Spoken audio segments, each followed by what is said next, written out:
When Ricky Gervais stepped onto the stage to host the Golden Globes for the final time, the atmosphere wasn't just tense, it was radioactive.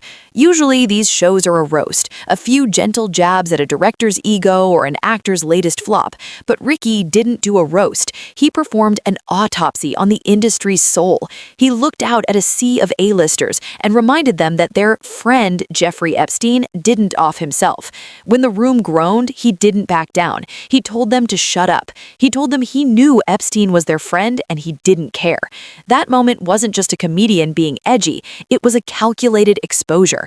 If you go back and watch the footage, don't look at Ricky, look at the faces in the crowd. There were no laughs, there were only clenched jaws, sweating brows, and eyes that looked like they were searching for the nearest exit. You'll be pleased to know this is the last time I'm hosting these awards, so I don't care anymore. I'm joking, I never did. But tonight isn't just about the people in front of the camera. In this room are some of the most important TV and film executives in the world. People from every background, but they all have one thing in common. They're all terrified of Ronan Farrow. He's coming for you. He's coming for you.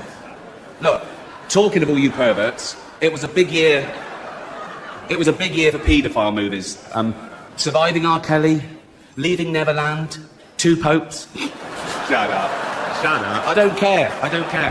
Many talented people of colour were snubbed in major categories. Unfortunately, there's nothing we can do about that. The Hollywood foreign press are all very, very racist. So, we were going to do an in memoriam this year, but when I saw the list of people that had died, it wasn't diverse enough. No. It was mostly white people. And I thought, nah, not on my watch. This show should just be me coming out going, well done Netflix, you win, everything, good night. But no, we got to drag it out for 3 hours. He obviously didn't kill himself, just like Jeffrey Epstein. Shut up, I know he's your friend, but I don't care. You had to make your own way here in your own plane, didn't you? Right, their job isn't acting anymore, it's going to the gym twice a day and taking steroids, really. Have we got an award for most ripped junkie? No. No point, we know he'd win that. That movie, Once Upon a Time in Hollywood, nearly 3 hours long. Leonardo DiCaprio attended the premiere, and by the end, his date was too old for him. So, the world got to see James Corden as a fat pussy. He was also in the movie Cats, but no one saw that. And the reviews, oh, shocking. I saw one that said, this is the worst thing to happen to cats since dogs, right? But Dame Judi Dench defended the film, saying it was the role she was born to play, because I can't do this next joke. Because she loves nothing better than plonking herself down on the carpet, lifting her leg, and licking her own minge. I mean, unbelievable. Apple, Amazon, Disney. If ISIS started a streaming service, you'd call your agent, wouldn't you? So, if you do win an award tonight, don't use it as a platform to make a political speech, right? You're in no position to lecture the public about anything. You know nothing about the real world. Most of you spent less time in school than Greta Thunberg. So, if you win, right, come up, accept your little award, thank your agent and your God, and fuck off, okay? Ricky wasn't just making a joke about a criminal, he was circling a much larger architecture of silence. He was addressing a room full of people who had spent decades making sure the outside world never figured out how the gears of Hollywood actually turn. He spoke to an audience of 200 million people at home, most of whom had no idea what an NDA actually looked like, or why a celebrity would need a windowless kitchen on their property. He was slipping the truth past the censors in real time, using comedy as a shield to say the quiet parts loud. And the look of pure terror on the faces of the elite that night told us everything we needed to know. They weren't offended, they were exposed. But as deep as Ricky's warnings went, they were only the beginning of a much larger story involving a daytime icon whose kindness may have been a mask for something truly unsettling. Kill me. We're nearly done. Jesus. It's already 3. Right, last one. Come on, guys. Our next presenter starred in Netflix's Bird Box, a movie where people survive by acting like they don't see a thing. Sort of like working for Harvey Weinstein. You did it. I didn't. You did it. Shut the fuck up. Please welcome Sandra Bullock. Curious how the stars keep their glow and their homes A-list ready? I've handpicked the top-rated skincare, home, and wellness essentials favored by Hollywood's elite in my official Amazon storefront. Click the link in my description to shop the Celeb Curio collection today. For years, Ellen Degeneres was America's daytime sweetheart. She was the woman who danced into your living room, the host who told everyone to be kind, and the symbol of approachable, warm-hearted celebrity.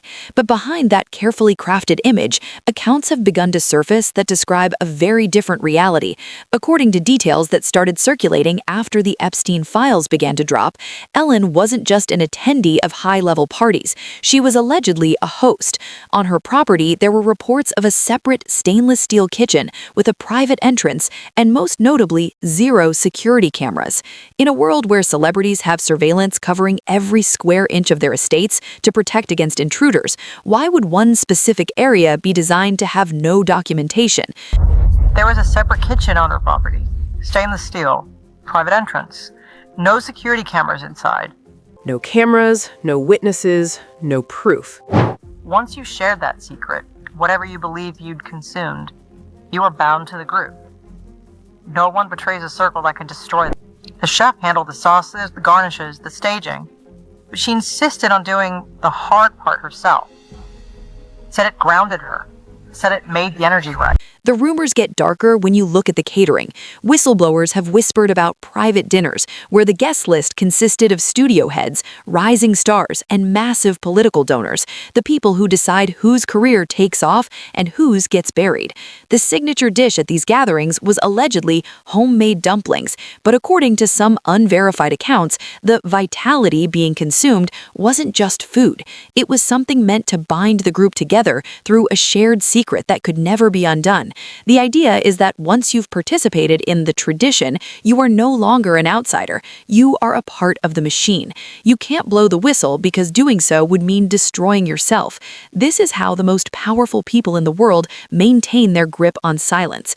But this obsession with consumption isn't just a Hollywood quirk. It's an ancient ritual disguised as modern luxury. It wasn't framed as cruelty. It was framed as tradition. She even brought the dumplings to a few tapings of her show. Homemade, she said with that psychopathic grin. Audience members lined up for samples. Crew grabbed them between segments. She believed consumption was transformation, that youth could be taken in, that vitality could be absorbed. She talked about ancient rites, about elites throughout history who understood what the masses did. And shit hit the fan. I mean, it sounds so unbelievable to think that someone that's so well known could be doing all of this crazy stuff behind doors. The dumplings were her signature.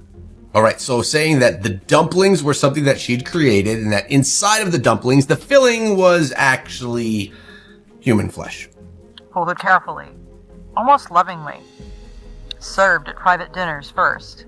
Studio heads, rising stars, political donors. She would watch as they ate. Not hungrily, not nervously, but with that sociopathic calm, studying their face. There's a recurring theme in the accounts of these secret gatherings, the obsession with vitality. We see celebrities who seem to age in reverse, who maintain a youthful glow well into their 70s and 80s, and we're told it's just good genes and expensive cream. But the stay young secret that Ricky and others have alluded to is far more biological. Throughout history, the elite have been obsessed with the idea of ingesting the youth of others. From the legends of the Blood Countess to the Fountain of Youth, the concept of consuming transformation is a power ritual as old as civilization itself. In modern Hollywood, this has allegedly transitioned into a high-tech suggests that these high-level parties aren't just for networking, they are for the distribution of vitality. This would explain the need for the specialized kitchens, the lack of cameras, and the extreme legal protection. If you were part of a group that believed you could absorb the literal life force of the young to maintain your own status and health, you would build a fortress around that secret. This is the something that Rosie O'Donnell was talking about when she moved to Ireland and told her followers she was never coming back because something is chasing them. It isn't just a person or a lawsuit, it's the weight of a tradition that is finally starting to crack under the pressure of public scrutiny. And nowhere was that crack more visible in the tragic story of a woman who tried to put it all on film. Anne Heche was once one half of Hollywood's most famous power couple. couple alongside Ellen DeGeneres. They were on every magazine cover, celebrated as pioneers. But after their split, Anne's career took a strange and sudden turn. She began to speak in a language that the industry didn't understand, or rather, a language they were terrified of. She talked about rituals and networks in a way that led the public to dismiss her as unstable. But the timing of her death in 2022 has forced many to take a second look. At the time of her car crash, Anne was allegedly working on a documentary project titled Children of the Machine. The project was rumored to be an underground expose of high-level trafficking networks and the party system that protected them. The claim is that she had obtained evidence that would have bypassed the NDAs and the legal fortresses of the elite. And then, in broad daylight, her life ended in a crash that the entire world watched in real time. While the official investigation gave its report, the Whisper Network hasn't stopped asking questions. Why did she hit the ground running just as the Epstein files were beginning to be unsealed? Was she a victim of an accident, or was she the final casualty of a system that couldn't afford to have its stay young secrets revealed? Her story serves as a chilling reminder of what happens to those who try to break the circle of complicity. Bobby and Marla, it was amazing what happened out here. LA City Fire Department, I got to give it to them right off the bat. The men and women from this fire department, some of the most amazing.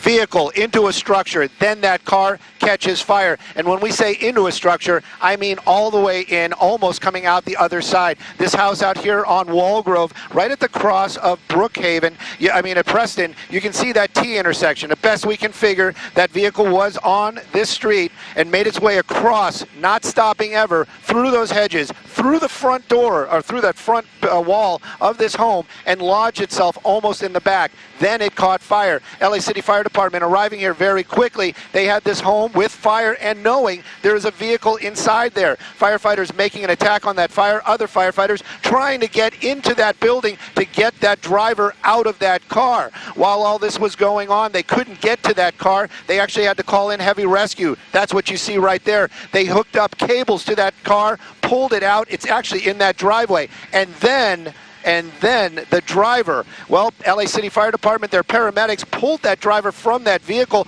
We have tape of that, and then basically had him on a gurney. We weren't sure what the situation was there on his condition, but then as he made his way over to the ambulance, you see it right there, he jumps up out of that gurney. It was horrific, scary for a moment for everybody watching. And then the fire department, well, they had to sedate him and take him to the hospital. Right now, though, the structure is still standing. No other victims inside that home. But again, this happening out here in Palms this afternoon.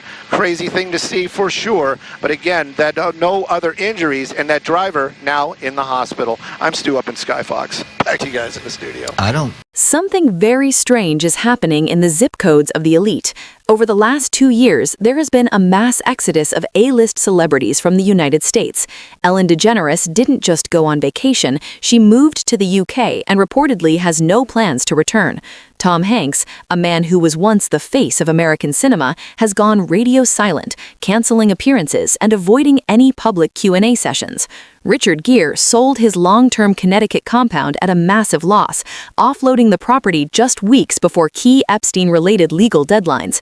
Eva Longoria slashed the price of her Beverly Hills mansion to get out as quickly as possible. The official narrative is that they are leaving because of politics, but the timing tells a different story. They aren't just moving, they are fleeing. They are heading to countries with complex extradition treaties and staying far away from the prying eyes of the American public. It's almost as if they know that the 70% of the files that are still sealed are about to be opened. When the legal fortresses finally crumble, a plane ticket to London or a remote estate in Ireland might be the only thing that keeps them out of a courtroom. They are hiding from their fans because they can no longer look them in the eye. They know that the tradition is being exposed, and the world is finally starting to realize that the dumplings in the windowless kitchen weren't just dumplings. The internet is looking for Ellen Degeneres, but I'm gonna tell you right now, she probably done left the damn country because she knows she's on that damn Epstein list.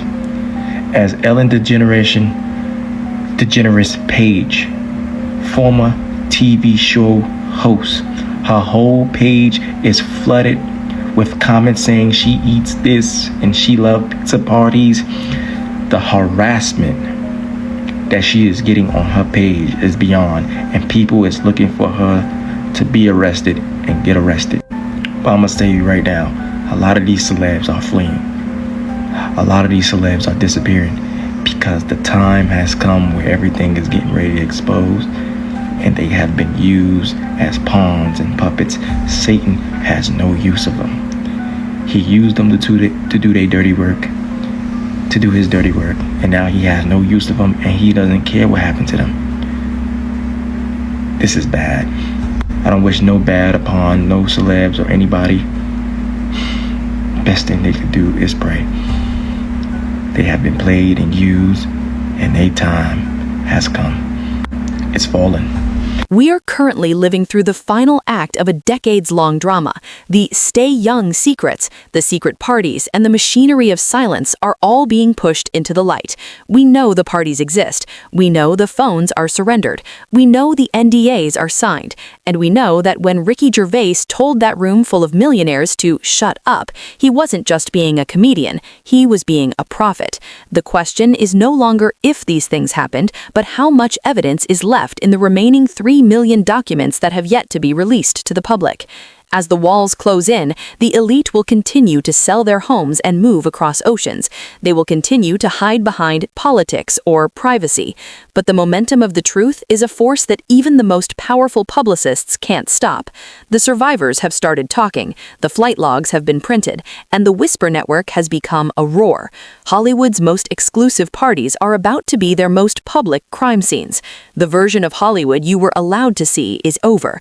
The performance is done, and as the final files are unsealed, we are about to find out exactly what happened to the vitality of a generation that was told to just be kind, while the elite consumed their future in the dark. The story of Hollywood's secret networks is far from over. In fact, we are likely only seeing the tip of the iceberg.